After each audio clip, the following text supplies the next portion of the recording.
Hi everyone, welcome back to my blog. তো আজকের ব্লগটা অনেক এক্সাইটিং হতে যাচ্ছে, কারণ আমি কিছুদিন আগে গিয়েছিলাম সিগনেচার লাইফস্টাইলে।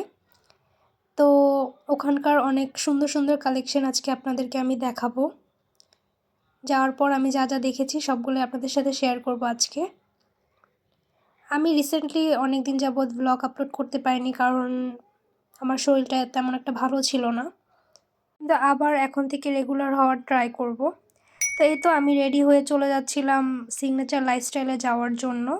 এটা আসলে উত্তরার সেক্টর 3-এ। তো আমি যাচ্ছিলাম সেক্টর 9 থেকে। তো রিক্সাতে বেশিক্ষণ লাগেনি যেতে। যাওয়ার পরপরই দেখলাম ওদের অনেক ভালো ভালো কালেকশন চলে আসছে। আমি এখান থেকে আগেও অনেক কিছু নিয়েছি। তো আমি একটা গিফট নিতে যাচ্ছিলাম। জ্যাকেটটা আমি এই রেড কালার জ্যাকেটটা আমি আগেই ওদের অনলাইনে দেখে তারপর ওদের শোরুমে গিয়েছি। এখানে দেখলাম ওদের অনেক ভালো ভালো পোলো ছিল, কিন্তু পোলো আমি আগে নিয়েছি যার কারণে এবার আর নিইনি। কিন্তু এবার দেখলাম নতুন নতুন অনেক ভালো ভালো পোলো কালেকশন আসছে। তো যাদের লাগবে ওদের শোরুমটা আপনারা যেয়ে গিয়ে দেখতে পারেন। ওদের এখানে অনেক ভালো ভালো হুডি ছিল। আর ওদের বেস্ট কালেকশন আমি বলবো এবার ওদের জ্যাকেটগুলো। এই জ্যাকেটটা বেসিক্যালি আমার অনেক বেশি পছন্দ হয়েছে। এটার ফুলটা আমি আপনাদেরকে দেখাচ্ছি। এই রেডটার এক্সেল সাইজটা আমি নিয়েছিলাম। এটা বেসিক্যালি আমি নিয়েছিলাম আমার হাজব্যান্ডের জন্য, ওর বার্থডে গিফট হিসেবে নিয়েছি এটা।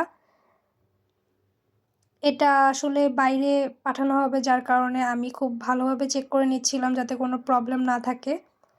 আর ওখানে যে প্যান্টের কালেকশনগুলো ছিল ওগুলোও আমি দেখেছি। এই যে এখানে ছিল কিছু টি শার্টস। এখানে আমি কিছু টি শার্ট আপনাদেরকে দেখিয়ে দিব। এই যে টমের টি শার্টটাও আমার কাছে খুব ভালো লাগছে। তারপরে এই সাইডেই একটা দেখলাম যে প্রিন্টের যেই টি শার্টটা, এই টি শার্টটাও খুব সুন্দর ছিল।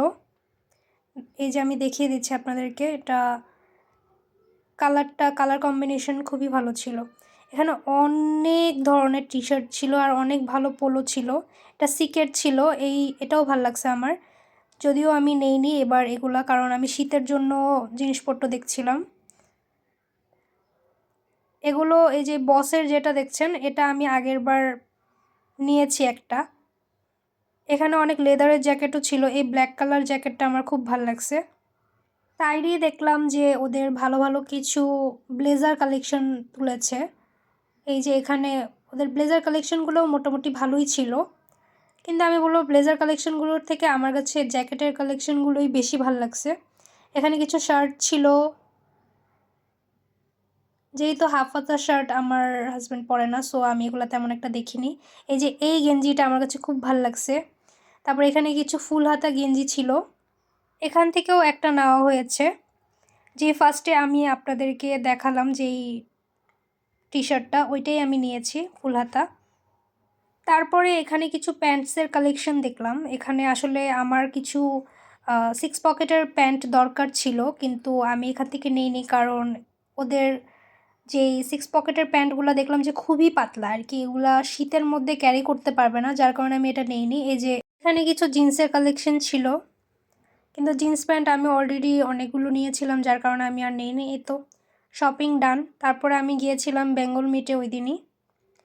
ওখানে কিছু স্ন্যাক্স আইটেম নিয়ে নিলাম। অ্যাট ফার্স্টে কনফিউজ ছিলাম যে কী নিব। এখানে দেখলাম ওদের অনেক কিছু চিকেন আইটেম আছে যেগুলো ম্যারিনেট করা ছিল। ম্যারিনেট করা মাংসগুলো নিলে আমার কাছে মনে হয় যে খুব ইজি হয়, কারণ আপনি একদম নিয়ে এগুলাকে রান্না করে ফেলতে পারবেন। আপনার এটার জন্য ওয়েট করতে হবে না, যার কারণে এটা অনেকটা হেল্পফুল। ম্যারিনেশনের ক্ষেত্রেও অনেকগুলা ফ্লেভার ওরা রাখছে, দেখলাম যে অনেকটা ডিফারেন্ট ডিফারেন্ট ফ্লেভার। এখানে নাগার ছিল, তারপর হচ্ছে বারবিকিউর ছিল, অনেকগুলোই ছিল, কিন্তু এগুলো আমরা নেইনি। এখানে দেখলাম এই যে চিজ কাবাব, ভাবছি নেক্সট টাইম ট্রাই করব। তো আজকের ব্লগটা এ পর্যন্তই ছিল। সবাই আমার পেজটাকে ফলো করবেন। বাই।